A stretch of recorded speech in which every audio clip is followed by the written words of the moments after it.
My name is Robert McCartney. I'm a senior associate here over at Hempsons. I specialise in GP-focused work, particularly with GP federations and partnerships, and been delving into the 10-year plan over the last few weeks, trying to get as much information out of it, as much information from other sources as we can to try and keep our audience and keep you all fully informed, so that hopefully we can answer the questions you may have and assist you in any kind of future planning. Joined here in person today, which is always great because often we're scattered across the country. But joined today by Justin Cumberledge and Ross Clark, who are both partners in our team. Do you want to introduce yourselves quickly? Yeah, hi. I'm Justin. So I'm based in the London office, and I head the primary healthcare team here in London, and have been working with federations since about 2009-10. So back in the early days, when I did a thesis about GP consortia, and I was rereading it over the weekend and seeing how much looks very familiar but hasn't been implemented yet. So maybe the 10-year plan will be the time when we start implementing those changes. Thanks, Justin. Hi, Ross. Ross here. Yes, I've been 20 years with federations, and that's crikey, quite shocking when you think of it. And I recognise a few of the names. So nice of you to join. Thank you very much indeed. Okay, so what are we going to be tackling today? We've got a couple of key discussion points that we'll be working through. Whilst we're going through all of these, by all means, please use the chat function to raise any additional queries you have. And at the end of the session, we're hoping to have sufficient time that maybe some of you can actually raise some questions directly. In the last session last webinar we held on 10-year plan, we had a really engaged chat group. So please feel free to jump on. And we will then, if we don't have time to answer any questions now, we'll follow it up as best we can. In regards to these key points, I'm going to start with an introduction and really look at this new future for federations to what that's going to involve. We'll be looking at the collaboration agreements and the relationships actually between the entities involved, how to choose your partners, and a really important part of getting those relationships working. A rather hot topic at the moment is this Federation of Federations, although we have been advising on these for a number of years and have got a couple of clients who will be interested to kind of discuss and evolve how they fit in this new solution. And then looking at some of the governance and contractual issues that also need to be considered. So, a new future for federations. This, I have to say, from the 10-year plan, is a really exciting opportunity for federations. For several years, certainly since 2019, there has been this recurring question of what is the role of the federation, why are they still needed, do they even have a function in the context of primary care networks? And certainly we saw several federations who either closed doors or certainly mothballed significantly, where they did less and less work. However, there were always a core group who were continuing to provide services, continuing to grow the functions and support that they offer their member practices, and are now really in a prime position to take kind of the leadership role in some of this development work. And what was really nice to see in the 10-year plan is a recognition that federations are a key partner in the restructuring of the NHS. The references to them are comparative to NHS trusts. They're certainly not being seen as a kind of side project or a different topic. They are very much being seen as a mechanism by which the 10-year plan will actually be delivered in the future. I love your slide here, Robert, with the arrow. I presume the yellow arrow is the federations. Indeed. And then all the other arrows are all the people facing in the same direction. Which is wonderful. Ones. So, all the practices, everybody you need to work with for every organisation in the neighbourhood. And all you need to do is integrate all that in together. Simple. Simple. So we do fully recognise, though, that there's no kind of one defined shape or size for federations, but they do generally fit within some general categories. And when we look at what the new levels of primary care are kind of being outlined within the 10-year plan, it does kind of say these are where federations are most likely to fit. I'm actually going to start at the bottom of this triangle, which is very much as the local provider role. That is the role that many federations provide currently and have been providing very well, normally delivering CQC registered services, holding contracts on behalf of their membership, providing all the R's support, providing PCN support, a whole range of really essential provider services. Taking on practices in some case. Definitely, that is certainly an area that would be of interest of further development. We're taking on more practices potentially in the right circumstances. So I think it's fair to say varying degrees of success. Yeah. And as a provider, that function is still likely to survive going forward. It will either be a provider that's providing services on behalf of their member practices, or it could be through a subcontracted mechanism through one of the larger entities, whether that's the multi-neighbourhood provider that we'll come to later, or through the trusts, or again, commissioned directly from a commissioner. The middle category of single neighbourhood provider is largely the PCNs in reality. That is the kind of cohort of around 50,000 patients. There are federations who provide services at that level. Certainly, there are provider federations who are operating across multiple single neighbourhood provider kind of scales, but have direct individual kind of contractual relationships with the PCNs in their area. And of course, a lot of PCNs set up companies of their own for that purpose at that level. Yeah. And it could be an interesting dichotomy of neighbouring neighbourhoods have very different structures, where you've got a PCN of practices that has an incorporated company that also utilises a local federation, whereas you could have another neighbourhood in the same area, more or less, that actually just uses all the services from an existing federation. And there could be a whole range of combinations between the two. And those type of relationships need to really be refined and worked through to be able to implement the level of services and changes that have been discussed in the 10-year plan. I think one of the dangers with the 10-year plan for these single neighbourhood providers, if you think of them as being, as Ross mentioned, the PCN companies that have been set up, is that they will start to get the contracts direct, which is a good thing in some ways. It makes it less complicated, the contractual relationship, but it means at the moment many of those contracts are going through practices and are part of your GMS contract. So the funding then flows through the practices to the company, and you have full sort of visibility of everything that's happening. If you have a neighbourhood provider there providing those services contracted directly, then of course the practices, that could be 30–40% of their income, which they're not seeing at all. So being engaged and participating actively with that single neighbourhood provider is really important, and also important to see it succeed, because if it doesn't succeed, that funding is going to go elsewhere to whoever is going to be providing those services. So really working together and ensuring that your if it's a PCN service company or your federation is successful is going to be essential.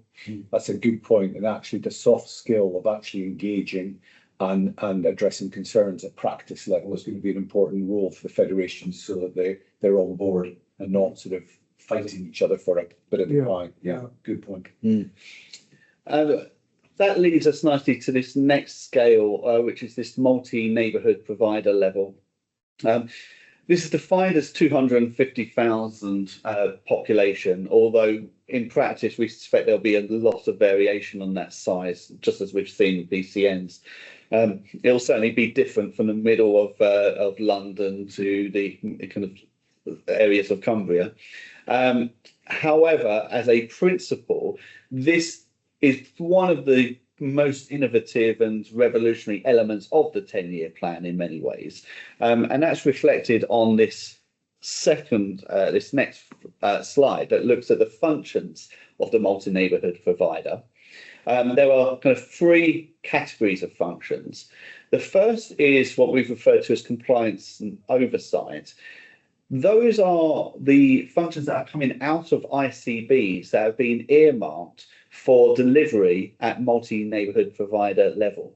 So we're talking about elements such as infection prevention and control, safeguarding, SEND funding, elements that go beyond compliance to more oversight and structural bits such as estate strategy and IT strategy, which we'll go into a little bit more detail in a moment.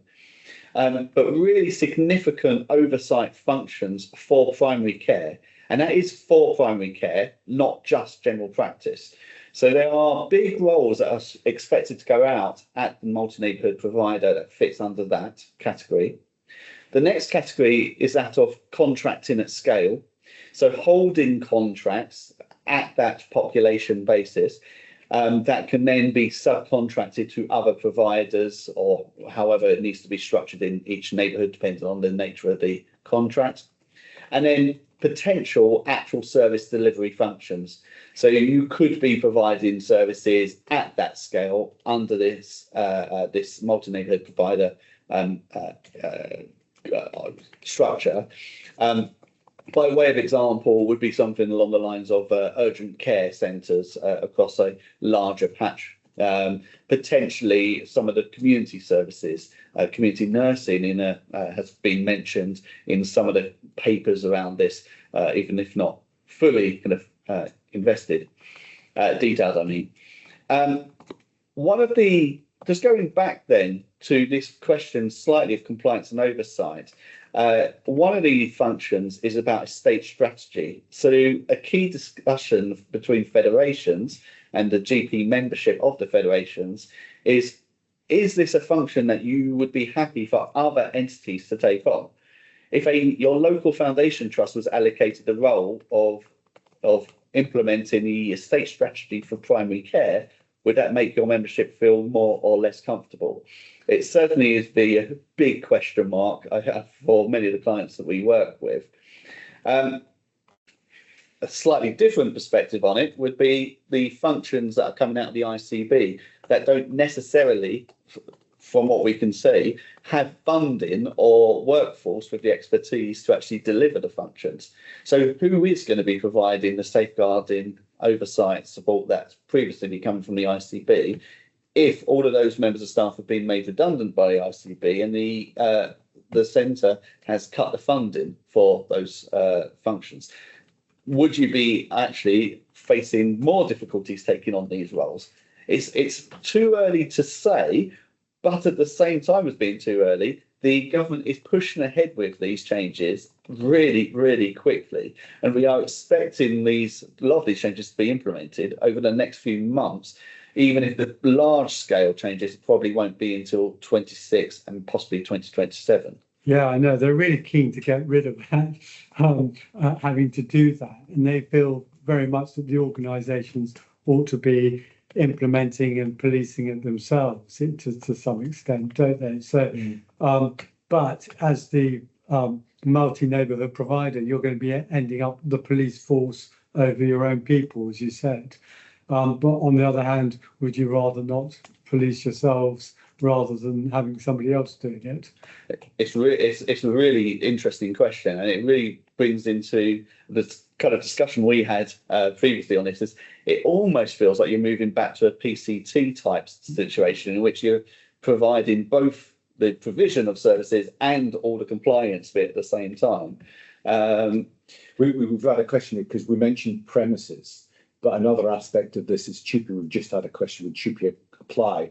And yes, if services shift to a federation, compliance oversight services, if there are staff within the ICB that spend over 50% of their time on that service, TUPE would trigger a transfer. So that's another wrinkle that needs to be looked at carefully in all of this. And of course, this is sort of political direction. We don't have the details, but these are the kind of things that you hope have been thought through, but you fear that they've probably not, and those will be the wrinkles that start to come out. Yeah, I mean, they said there's no funding for this. Oh, yeah. And if you're going to have to take on more staff, you've got to pay them. Yeah. So, they've got to think about that. And the other risk the point about TUPE is actually, if some of these redundancy programs that we've seen being published and discussed in the media are supposed to be happening this year, but the multi-neighbourhood providers don't start providing those functions until next year, then TUPE either doesn't apply, or there's a whole world of very difficult legal discussions that, as we don't have an employment team member with us, we probably leave to one of our colleagues to get into the detail.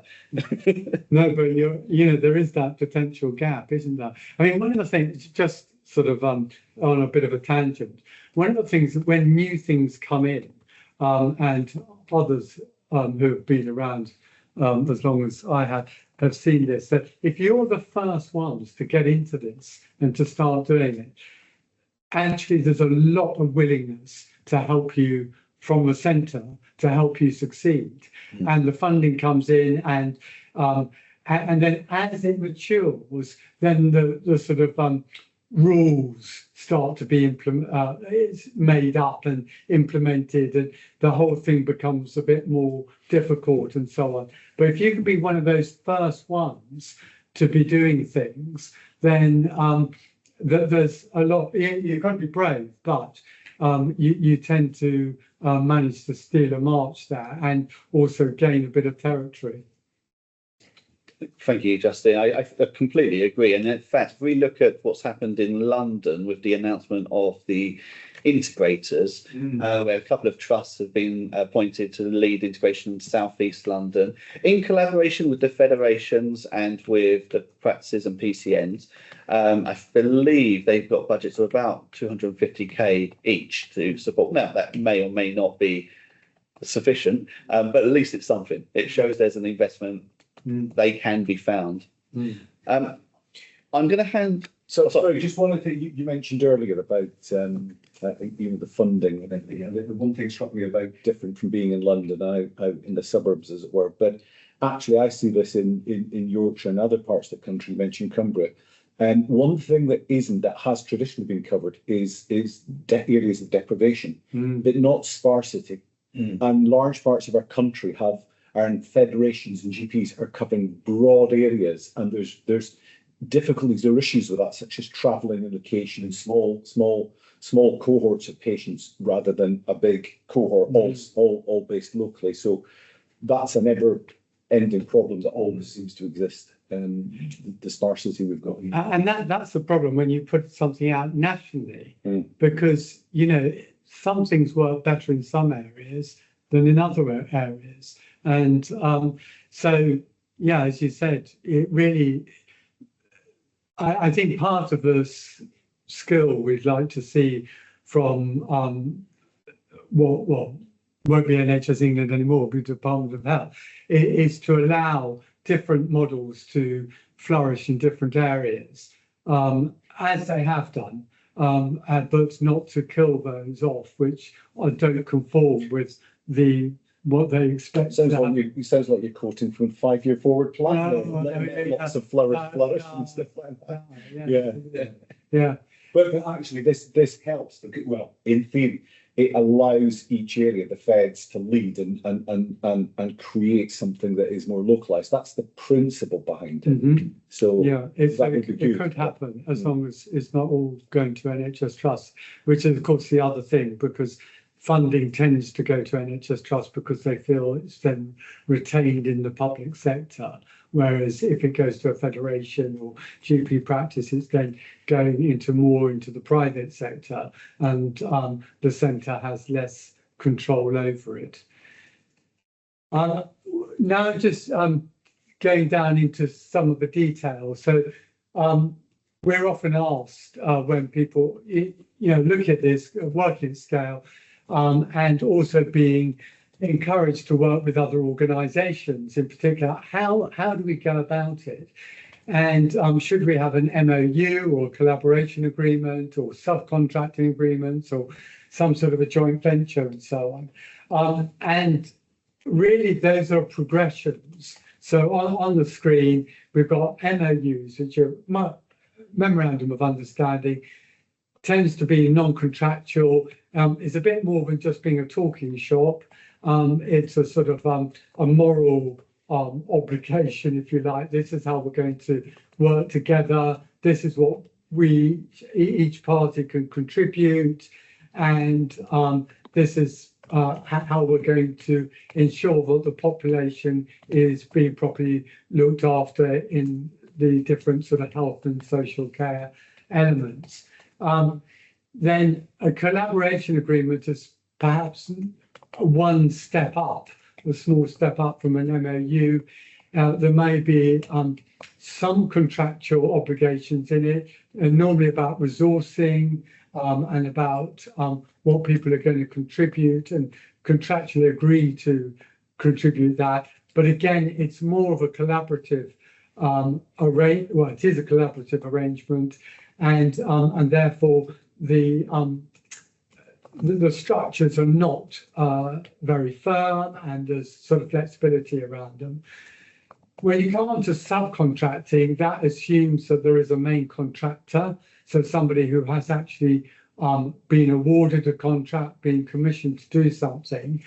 And so if we're looking at the 10-year plan, then you've got, it might be an NHS trust, or it might be the ICB itself, or it might be a federation which has been awarded the contract.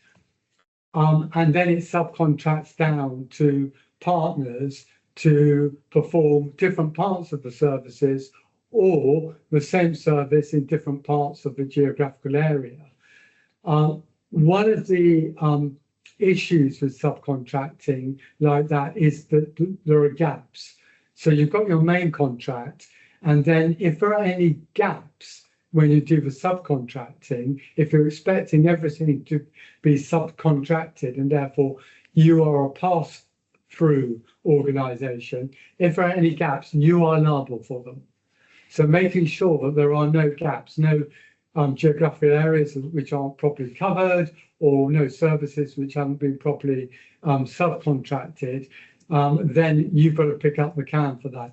So very important that your subcontracts are robust in that way. And then this has been an issue for century. So you've got in the private sector particularly, joint venture organisations, sometimes called special purpose vehicles. So that's setting up a company normally to provide the service. So you avoid the gap, if you like, because that company is going to provide the whole service. Now, that company can be formed by a number of different organisations coming together, each one owning shares, each having a buy-in to the company, and each contributing something which would be in your joint venture agreement. And that organisation provides the whole of the service in that whole geographical area. And resourcing that properly is, of course, essential. And making sure that it washes its face, that there is sufficient funding, but it's absolutely transparent as to whether the service is being properly funded, because if that company is losing money, then clearly it isn't.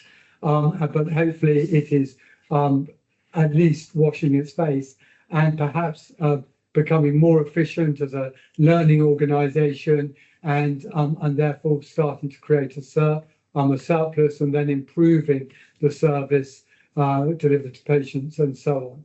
So in sort of very quick terms, that is a progression that you can look at doing. There is then the question is, with whom should you be doing it? So how do you choose the organisations to partner with? To some extent, you might be forced, but there's a rather good exercise that I was introduced to some time ago, as to how to choose your partners. And this 4x4 matrix is it's quite good to do. So first of all, write on a whiteboard or something all the organisations that you work with or should be working with. So whether it's the ambulance service, social services, age concern, all the different sort of and then the obvious ones, obviously the NHS trusts and so on. Put those all on a board and then start to ask these questions about each one. So what do you offer them? What do we as an organisation offer that particular organisation? And what does that organisation offer us? Why would we want to talk to them anyway? And then put yourself into their shoes as to what do they think, what do you think they would want from us, and also what will you offer them? So, and if you can get those to match up, then you've got a conversation. And if you can go to them with those offerings, but also having thought through what you want from them, then you can have a sort of a meaningful conversation, and then perhaps put together your memorandum of understanding or your collaboration agreement as a first step to working together. And then if you can do that with 2 or 3 organisations, then you can really start to get a collaboration together and serve the population on that sort of a basis. And the size of the population, of course, is going to be important. So what Robert was saying earlier about the 250,000, the place level, is what's being talked about. But actually, I mean, social services is done at county level. So you might have to be thinking much bigger if you're going to collaborate with social services or with, the ambulance trust or with the community trust. They may be on much bigger geographical areas. So you sort of have to start thinking sometimes at that sort of a scale. I think in relation to the social services side of things, one of the changes that has been kind of indicated within the 10-year plan is that the commissioning panels, effectively, the ICBs, but how they're going to be structured in the future, are going to have a slightly more of a political function, of representation, I think is the best way of putting it, because the mayors for those areas who've got the dedicated mayors who every area will have under the current government's plans eventually, they are going to have a seat on the ICBs at a very large scale. Now, probably won't be the individual mayor, but it will be their representative. And whilst that has been trialled in different ways with what were the ICPs, the integrated care partnerships that have been disbanded now, I feel that this will actually force them to work together in a more collaborative way, because they will actually see them working and they will hold that joint responsibility, even if it's not directly responsible to, for their functions.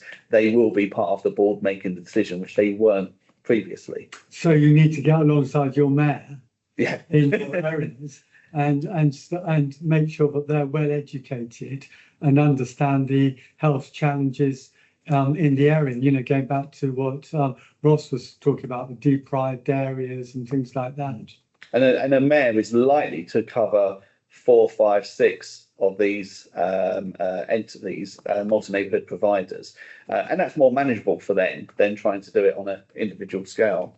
Well, certainly somewhere like London would be far greater than that. And Manchester, but of course they've got slightly different structures to how they're implementing it. But certainly outside of that, in the more standard kind of counties, it's going to be more manageable in theory for them.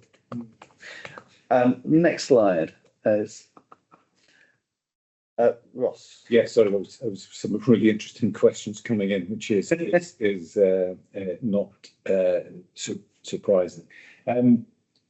So have a look at is a federation needed? Well, the answer to that is not necessarily. It will depend on a few factors, because Federation of Federations, we've formed a couple of in certain parts of the country, and they serve a purpose. It depends upon the ICB and whether it's going to issue contracts at whole of ICS level.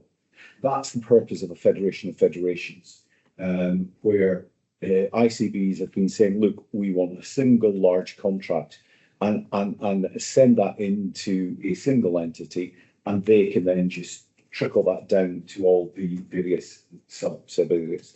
So in theory, you would have a company that would be owned by any number of federations, let's say 6 in a particular area, 6 federations would each be shareholders, and the company would then be there to secure contracts. Now, what normally happens is, of course, the company secures the contract, but then subcontracts it down in packets to the member federations, so that those member federations can then subcontract down at practice level or PCN level for the delivery. And it's really a mechanism to secure a large-scale contract and ensure nobody else does. And that's the purpose of it. So it's very much regional. It depends what's happening in your level. And you also need to think about the existence of the other GP feds within that. So you can collaborate together rather than setting up a corporate entity, a federation of federations. But as ever, collaboration at any level, there is only 2 options. You either set up a corporate entity or you don't. So when you don't have a corporate entry, you collaborate on you don't need a contract. You could just sit around a table and chat about things. But of course, once you get to maybe contributions to funds and issues like that, you start having contractual collaborations. But as soon as risk and/or cost and finance rise, you inevitably start to look to a limited liability vehicle, a company. So it's not an absolute, but it all depends upon knowing your ICB. And remember, these will be enlarged ICBs covering far greater areas, and that will need you perhaps to look beyond your existing boundaries about what federations you'll be working with. So not necessarily, but it all depends on what's happening in your area. So have a look at what is required for a successful federation. Well, these apply to any kind of integration or collaboration. Your first protocol is a shared vision. Are you all on the same page? Are you going in the same direction? You need to have that vision. And in this context, it would trickle down from the provider federations to what are the PCNs doing in the area, what are practices thinking, what's the feeling amongst, because the practices are the members, are they really behind this? And hopefully at practice level, they should be. They don't need to be involved at detail, because of course, coming along to the next bit, you need an element of trust. And that's vital, because you can't have all the practices involved in all of the decisions. They need to trust the federation to say, go on and deliver it for us. We empower you to do that. And that's what basically most of the articles do. They delegate to the board of the federation to run and operate it, subject maybe to certain reserved matters that require shareholder consent as and when required. But even at that level, you then delegate to a management and leadership team. So even within a GP Fed, you will have an executive team or management team, the numerous names. They will deliver the nuts and bolts on a daily basis, and that's crucial, I think, having that, so that the right people are doing the work to develop it, and you're not, as happens in GP partnerships, partners want to say in everything, exactly when they should be actually delegating to a practice manager or a finance manager, and just let them do that and deal with the high level stuff. And I think, Ross, that is so important. I remember having discussions with acting for a provider, and we were having discussions with the commissioner, and then the commissioner turned around and just said, we've read your articles and you have to get permission from your shareholders to take all these decisions. You are not a functioning company as far as we're concerned, because that delay in decision making on some really quite basic, entering into contracts and things like that, and hiring people and so on. If you've got to go back to your shareholders every single time you're taking that sort of decision. As far as we're concerned, you are not a functioning company which we can entrust with you in taking on these contracts. So, going back to what you were saying about membership trust, and, once you've appointed your management and leadership, you have got to trust them. And obviously, you can ask them to give you reports and things like that, and call meetings if you need to. But if you're going to try and micromanage them, then you probably really are not going to be a credible organisation. Good point, but there's an interesting quid pro quo for that, because of course it works both ways.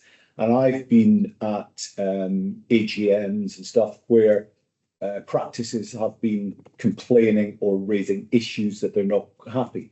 And it all comes down to communication, or rather the lack of it. So the federations need to have a good relationship with their members and be communicating. And you often find that once things are explained and a bit of information shared, practices go, oh, that's great, happy with that. So it's not on that slide, but actually you do need to have that good, effective communication. It's the best solution to, a whispering minority that might grow and grow if it's not addressed. We've seen that in a few feds, and others that do it really well and engage and constantly communicate, and everyone gets it and they're happy with it. So agreed outcomes, you're just going to say? Yeah. So yes, you need to sort of pop that on. So you need to have the agreed outcomes. So that's linked with the vision. Okay, the vision's one thing, but what is going to come out of that in terms of hard and fast outcomes, be it delivery of services, be it financial, or be it whatever. And that then leads into the sort of levels of contribution that's required to deliver the agreed outcomes. And that's not necessarily financial. You think about finances a bit, providers of services, givers of time, etc. And I think that's the sort of virtuous circle, perhaps with maybe adding in, communication with members. And that's actually covered by membership trust. You get the trust by having that feedback loop in place. So I think governance fit for purpose. I think Justin's covered some of this as well, and we won't go through all of that in detail. You can see that from the slides, in terms of Justin mentioned this. We've visited in articles, subcontracts, employment contracts. Premises is going to be an interesting one, because as Robert mentioned, it goes back to, I did mention the 5-year forward review from Justin said something, but actually remember back then they had an integration agreement as part of the pack, and in that, premises and staff were going to be centrally controlled by the integration group. Now, I think they're thinking of the same thing, that the neighbourhood provider will, in the contract, the multi-year single neighbourhood contract, have control of that. Now, we haven't seen the wording of that. That's going to be key, but that has lots of implications, and that's why it's so important that GPs, as a collaborative, be it through their federation, get control, as Justin said, of these contracts, because otherwise somebody else will. And if it's an FT, they might say, do you know what, we've got enough premises, we can deliver services, we don't need these premises that you have. And there's all kinds of ramifications for that. But again, not thought through. All of these are high level stuff that is politically, here's the direction, fine. But all of these are the bits that we'll need to see when the contract pack comes out. I wouldn't worry. I think, causing issues to premises, in GPs is not going to make this system work. It's reliant on GPs being there at the front end of it all, as it always has been. But really, I think it's important, if you want to deliver it in a way that you see fit for your area, you need to have control. So the 3 strands there: corporate, financial, obviously the track record, minimum turnover levels. These are the kind of things that, looking towards sort of not the policy and guidance manual, the provider selection regime, are going to be important if you have to bid for contracts. We'll come back to that in a second. And the clinical side, usually the clinical side is well looked after, CQC, indemnity, leadership, etc. That's usually the best, but it's the financial and building that and how that's structured, and perhaps even building reserves. There was an interesting question came in about dividends, and although some federations do pay dividends and it's not unusual for them to do that, generally they're reserve building to provide for the future, which is forward planning, which has not always been our NHS, which has been very much year by year basis and not really looking at 3-5 years ahead and what might be needed for a rainy day, and just being fit generally for that. So when developing the plans, this is really sort of more touching on the governance and the details. Now, This is the provider selection regime. Exactly. This is actually taken from the provider selection regime. It is. You're absolutely right. So the first of these are there's basic selection criteria and key criteria. The green is your basic selection criteria, and the blue is the key criteria. Both, as Justin says, are in the provider selection regime, and what it means is there's a only capable provider that enables an ICB to decide that the GP feds, for example, is the only capable provider and can give a contract. Now, the same might be true, obviously, with sort of, in smaller areas, federation by federation, but they can't give a contract unless these key criteria and basic selection criteria are met. So that's key within the governance overview is to look at what's in there. The headings are there: economic and financial standing, we've actually just discussed in the previous slide, technical and professional ability, suitability to pursue a particular activity, value for money, social value, etc. Now, what you need to be able to have is to be able to demonstrate these, not just say, yes, we've got them, but here's our policy on social values, etc., etc. And our track record. I mean, and this is where the federations really come into their own. So if you've been going for the last 10 years, you're going to have a track record, and so when these contracts come up, you can show probably a lot better in primary care than most NHS trusts that you're able to fulfil these things. But in setting up a joint venture company, it becomes more difficult because it's a new entity, and you need to install and build into it these elements, and demonstrate that those members of a joint venture company have already got that in their culture.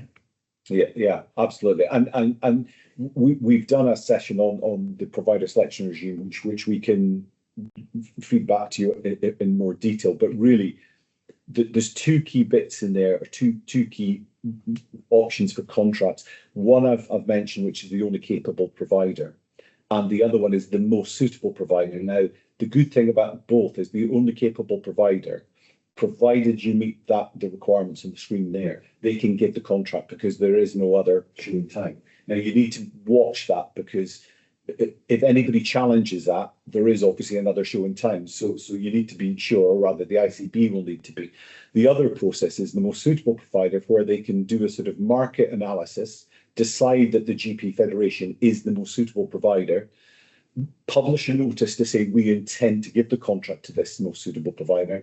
They then need to wait for a standstill period, which is incredibly short. I think it's 7 or 8 days.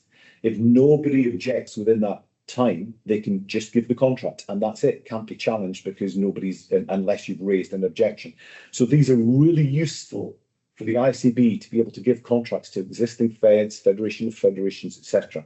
And how the ICBs deal with this will be really interesting. But you should be getting alongside the ICB to say, what are your thoughts about this? What are you intending to do? Would you take care of the provider selection regime and look at an only capable provider? That must be us, surely. And see what they're thinking. They probably won't have the time or just now, because they're thinking about merging and cutting staff and everything. So they probably don't have the headspace for it, but that's important.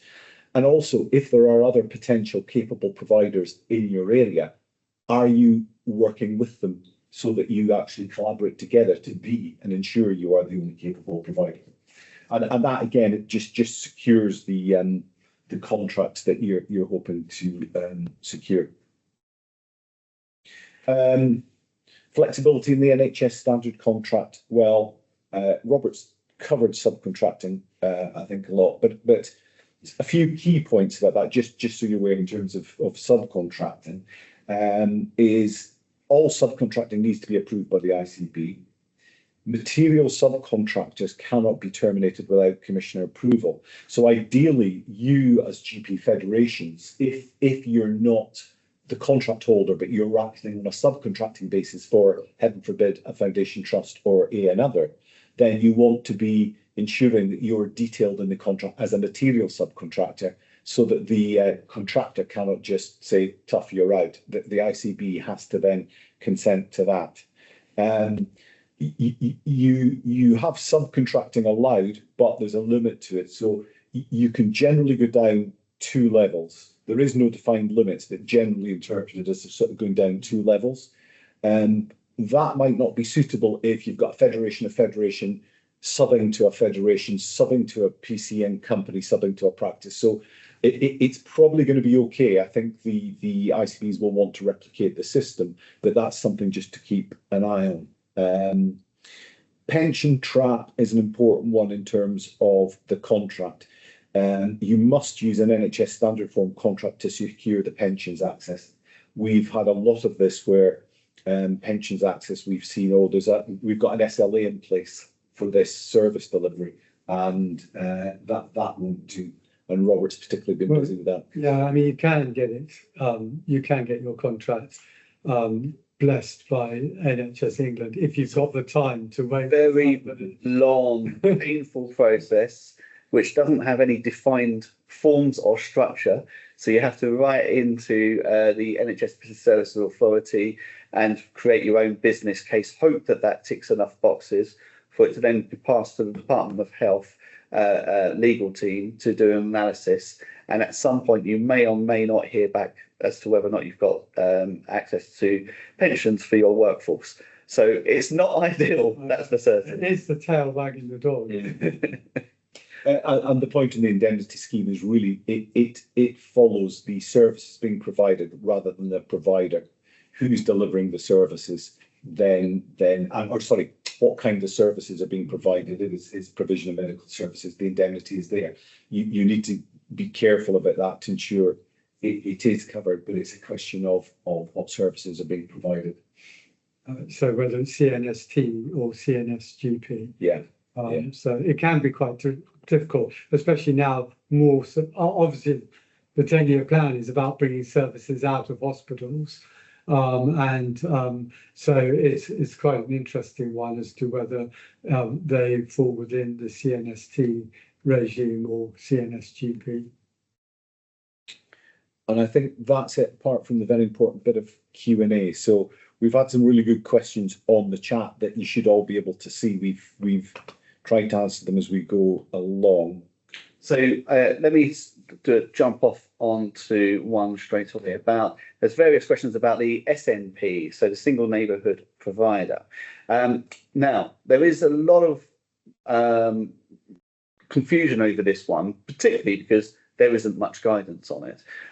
But the way that it has been generally interpreted and the way it is stated in the 10-year plan is that it is an alternative to your existing contracts.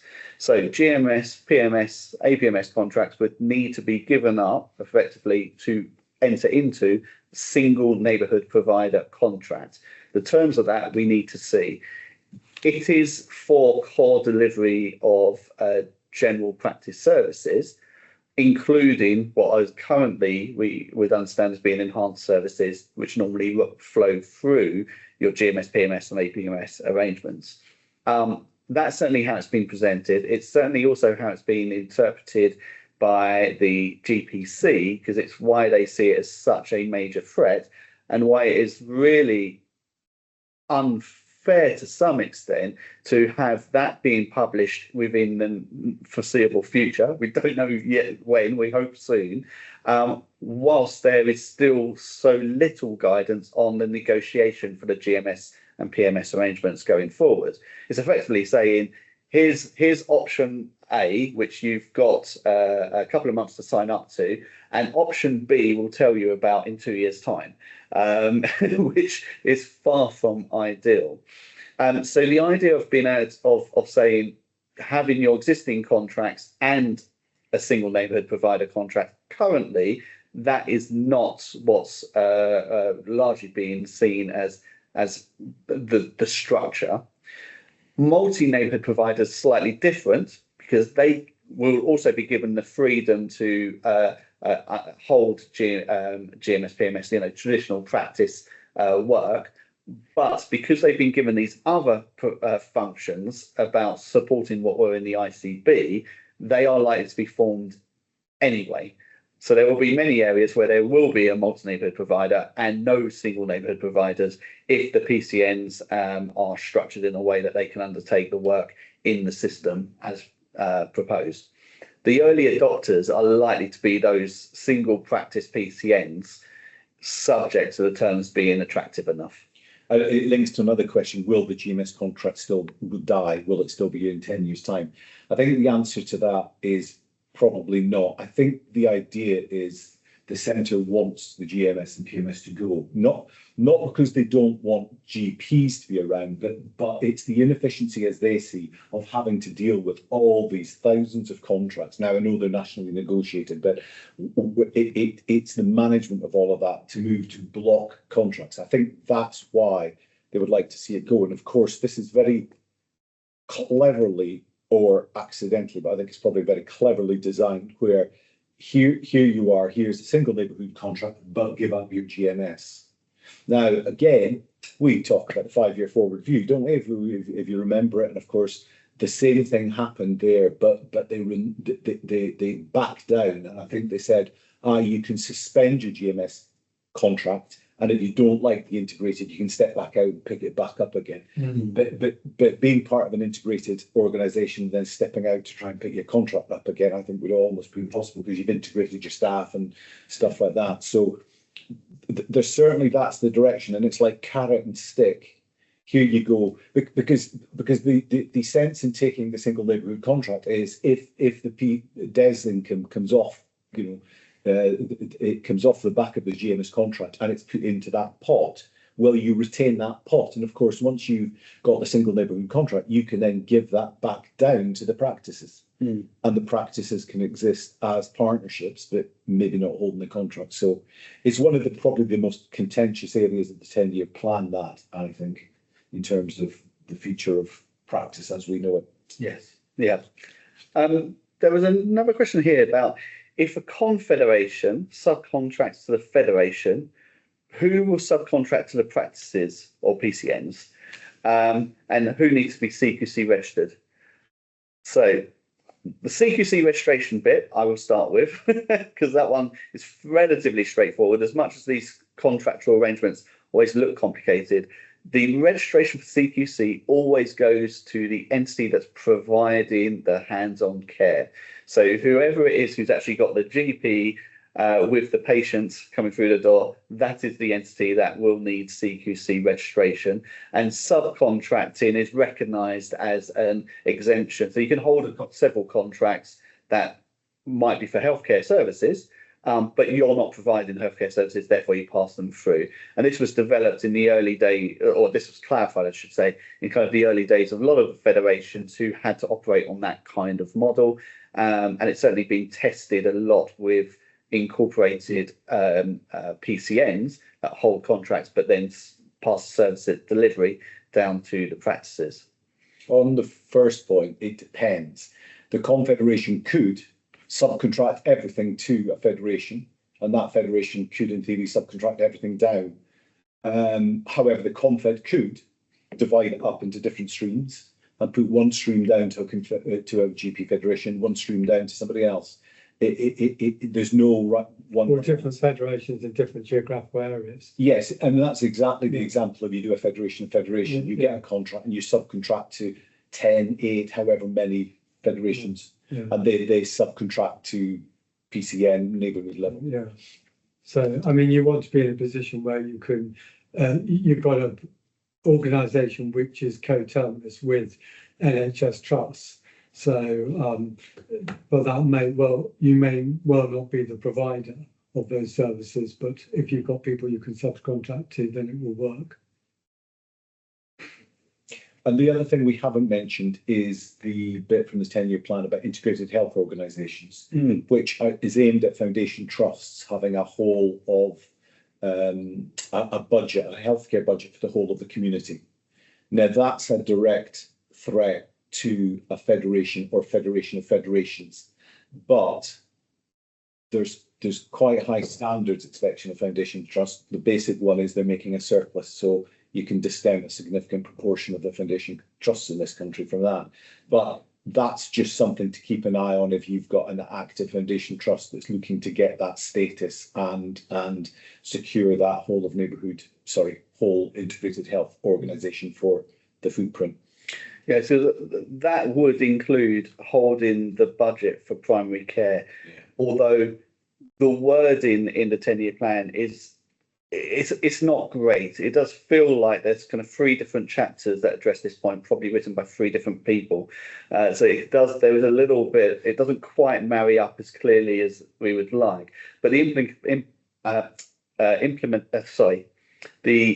it indicates is that primary care funding will be part of the budget of the IHOs, which means that they could potentially become the providers, or they become, what's more likely, the commissioners. To actually implement that, though, is hugely complicated, because that would see a complete restructuring of definitions of who are commissioners under the NHS Act. It would need a restructure of the regulations. It's certainly not something that's going to be happening overnight. I think the IHOs that have been identified as potential IHOs, the trusts, have been told that they will be starting to develop between now and 2026 with a go live date in 2027. And I believe there's only 4 of them so far that have been indicated that would even potentially be able to given that level of power. But that is certainly a risk again, but it's absolutely fundamental because it restructures commissioning down to every single part of provision. It's far bigger than what it seems when you just read the paper. So we're running out of time, but 2 interesting questions. One was, what happens if you don't have a federation or a PCN company that's got the track record? It's a really good point. And of course, you set up a company, but it hasn't got that track record. I think what you'd have to do is speak to the ICB and try and convince it of the membership, and it might need a bit of financial contribution just to see if the ICB can see a way of working around of those targets that it needs to meet. They would look at the underlying practices. I think it would. That would be the strength. Yeah. So if you've got practices underlying this with good CQC ratings and things like that, then you're going to that would be the way to do it. Are you aware of federations that cover independent primary care providers beyond general practice, i.e., general practice with dentists, pharmacists, etc.? There's actually quite a few practices that run pharmacies and engage dentists, but that's something that federations have looked at, but there's not many, I think, that do that. But we've got one with a dental practice, haven't we? But that's a rarity. It's certainly an area that federations are recommended to reach out to. Urgent dental care, actually, that's a contract that's been coming out to federations, and that's often delivered in partnership with local providers. Dental providers. But just the general drive is that GPs should be the lead in these integrated with dental, with pharmacy, with ophthalmic, etc. So you're in a great position. It's time to take advantage of it, really. Oh, then that's a good place to stop. You're in a great position. Yeah. So I hope that has been helpful and giving you some food for thought. If you came onto this hoping that we'd have all the answers, I'm sorry if we've disappointed you, but at least we've hopefully shown you what's possible, what's feasible, how to prepare.